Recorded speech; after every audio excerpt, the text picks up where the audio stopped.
E aí galera, beleza? Aqui é o professor Fernando do canal História Fácil e hoje nós vamos dar continuidade à história romana e iremos falar sobre o Império Romano, logo depois da nossa vinheta.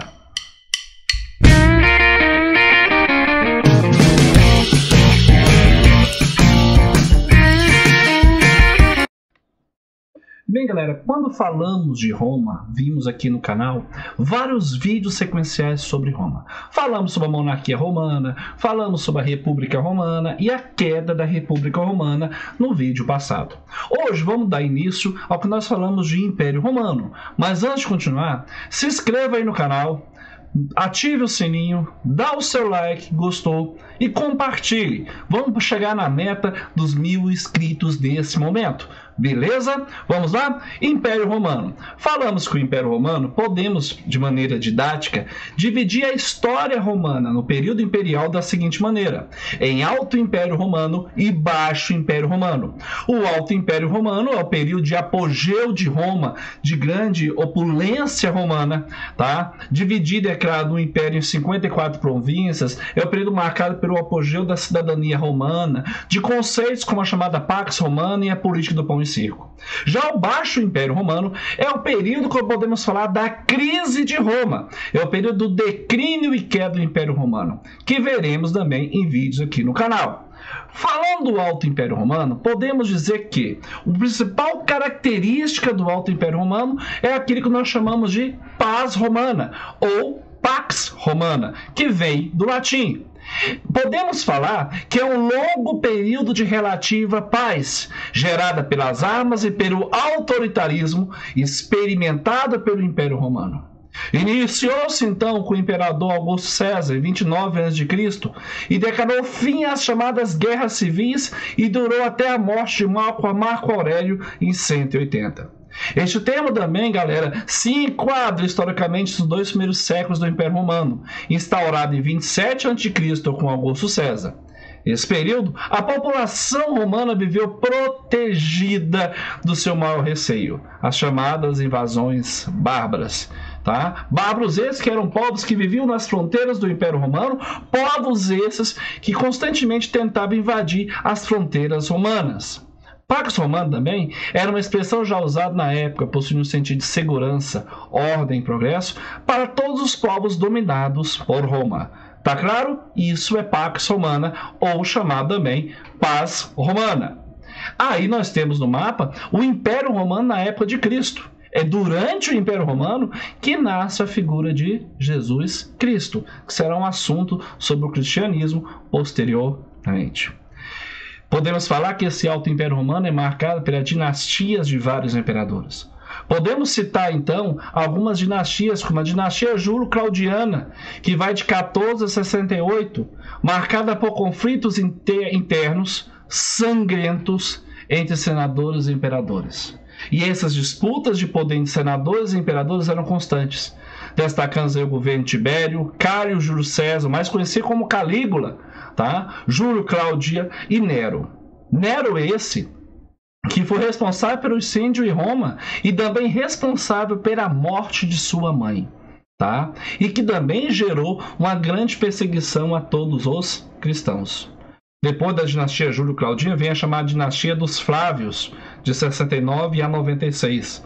Os imperadores dessa época contaram com o apoio do exército, submeteram o Senado e governaram de forma despótica, autoritária, de mãos firmes. Esses imperadores foram Vespasiano, Tito e Domiciano. Contudo, vem então a dinastia dos Antoninos, em 96 a 192. Foi o período então em que o Império atingiu seu maior domínio territorial, sua maior expansão de conquistas, ok? Acompanhada de prosperidade econômica. O comércio desenvolveu-se e houve grande fluxo de capitais para Roma.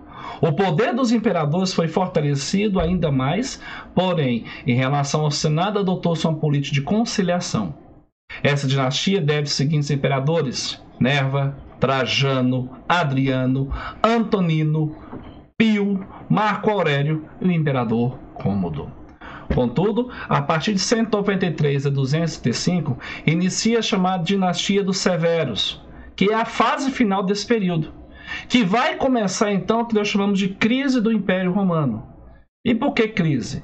Em função do chamado êxodo urbano, da falta de papel moeda, da inflação, da invasão dos bárbaros germânicos nas fronteiras. Essa instabilidade levou o império ao declínio. Os imperadores destacam-se nesse período, podemos citar Sétimo Severo, Caracara, Heliogobalo e Severo Alexandre. Ok? Diante dessa situação, a partir de 395, o imperador Teodósio, no início de uma crise, para poder facilitar a administração do Império, o Império Romano então é dividido entre Ocidente e Oriente. Um com capital em Roma e outro em capital em Constantinopla, onde nós conhecemos atualmente, chamamos de Istambul. É o período então do Baixo Império Romano, marcado por uma crise militar, por uma crise econômica e uma crise política. É um período marcado por constantes invasões bárbaras, pela falta de mão de obra escrava, pela ascensão do cristianismo. Tá? Então, nesse período de 395, então, nós temos o quê? O início, então, daqui que nós falamos, divisão do Império ou crise do Império Romano, já no período chamado Baixo Império Romano. Nesse período, então, é marcado o chamado Dominato. Dominato era uma monarquia despótica e militar semelhante ao helenismo. Ou seja, o poder do governante tinha uma fundamentação religiosa. O nome da instituição derivou de Domínios, senhor, que foi como passaram a titular os imperadores a partir de Diocleciano. Ok? No governo de Diocleciano, durante o Baixo Império Romano, foi criado um tipo de governo chamado tetrarquia, outra tentativa, então, do Império Romano sobreviver. Para melhorar a defesa das fronteiras, principalmente com a pressão dos bárbaros, o Império foi dividido em 4 partes, cada uma delas um governo próprio. Na economia, Diocleciano tentou então reduzir a inflação pelo chamado Édito Máximo, decore isso, Édito Máximo, que consistia nada mais nada menos que na criação de preços máximos para os produtos comercializados e um limite de ganhos sobre as jornadas de trabalho. Em 313, o imperador Constantino faz uma outra coisa mais ousada. Ele assume o poder e tenta restabelecer a unidade imperial. Defensor de que a base do Império provinha das províncias do Oriente, estabeleceu em 330 sua capital na antiga colônia grega de Bizâncio, rebatizada com o nome de Constantinopla. Além disso, para evitar os conflitos com os cristãos, ele cria o chamado Edito de Milão, no qual reconheceu a religião cristã e transformou-la na religião mais importante de Roma. Ainda no século IV, os bárbaros iniciaram as invasões em busca de terras férteis, e em 378 os visigodos investiram contra o Império Romano, vencendo da Batalha de Adrianópolis. Contudo, foi com o imperador Teodósio, o último imperador Huno, o único último, esse imperador instituiu o chamado Edito Telassônica, em 330, pelo qual a religião cristã se tornava então a religião oficial do Império Romano, ocorrendo naquele momento o nascimento da Igreja Católica Apostólica Romana. Por ocasião da morte de Teodósio, o império foi dividido novamente, em Ocidente governado por Honório e Oriente governado por Arcândio, ambos filhos do imperador. Então você vê aí o período imperial marcado por constantes imperadores tentando administrar essa grande vastidão de terras e, é claro, o período das invasões bárbaras. Podemos falar então que as invasões bárbaras elas sempre ocorriam.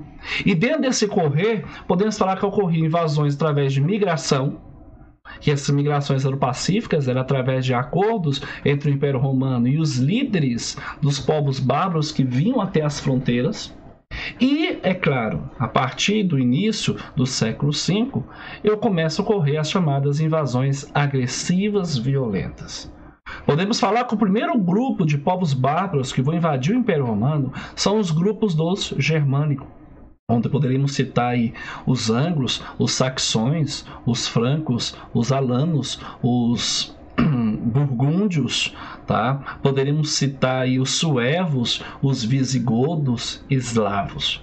Seria o grupo dos germânicos. E um segundo grupo de invasões feitas pelos povos indo-europeus mais distantes, como mostra o mapa, como os hunos, sob liderando do seu rei Átila, ou Huno. É claro que essas invasões bárbaras elas vão invadir as fronteiras porque as fronteiras do Império Romano estão fragilizadas, estão fracas, devido ao que a expansão que o Império chegou demais e o Império não conseguia se manter, leva com que o Império se fragmente. Então eu tenho invasões bárbaras, leva aqueles do Império, e eu tenho, é claro, devido à expansão territorial e à falta de mão de obra, o fim da mão de obra escrava. E nesse momento começa a surgir o que nós chamamos de colonato. A figura do colano pedindo proteção para um general romano, pedindo proteção para um dono de terra. A ideia do colonato. E é claro, podemos falar o cristianismo, que como religião oficial nesse momento, vai condenar a ideia de escravidão.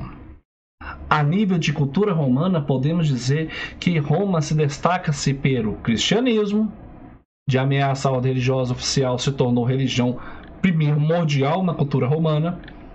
E a grande contribuição romana vem então que nós chamamos de direito romano, base da ciência jurídica no Ocidente. O chamado direito natural, jurus naturale, jus gentil, direito dos gentes, jus civilis, direito civil. Nas artes podemos citar pintura e escultura com influência grega, na arquitetura luxo e grandiosidade, os circos, termas e aquedutos dentro do fórum do Coliseu, e o latim, raiz do italiano, português e espanhol. Nas letras destaca-se o poeta Virgílio, de sua obra Eneida, Tito Livio na história.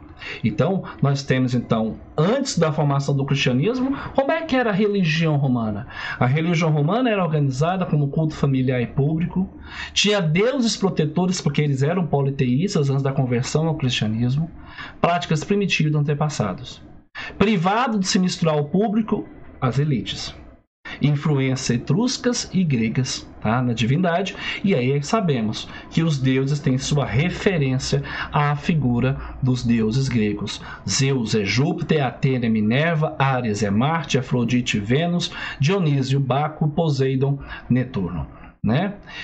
O cristianismo, já falamos disso, não precisamos comentar, mas vem o papel da mulher. A mulher na cidade romana, ela tem um papel diversificado, galera. Na República era bem conservadora, ficava basicamente vinculada à figura do marido, mas durante alguns momentos na história romana essa mulher tinha uma maior liberdade, autonomia de expressar sua opinião e até mesmo participar da vida pública, tá? E aí, é claro, podemos falar que Roma vai deixar uma herança muito grande a nível de cultura, e quem for na Itália, em Roma, vai poder ver o Coliseu Romano. Então, nesse sentido, podemos falar que estudar a história romana é de extrema importância para entender a grande contribuição cultural que esse povo deu para a nossa política, para a nossa sociedade, para a nossa cultura e o modo de pensar. Beleza? Então hoje, no vídeo de hoje, falamos de quê? Império Romano. Falamos da divisão em Alto Império e Baixo Império Romano. Falamos das características de cada uma das famílias de imperadores até a crise do Baixo Império Romano, envolvendo 3 fatores: as invasões bárbaras, a crise do escravismo e a figura do cristianismo. Se gostou do vídeo, dá o seu like, curte aí, compartilhe, inscreva-se. Faça assinatura no canal, beleza? Tô precisando de inscrito, vem, assiste. História é importante, história é essencial, tá? Até o próximo encontro.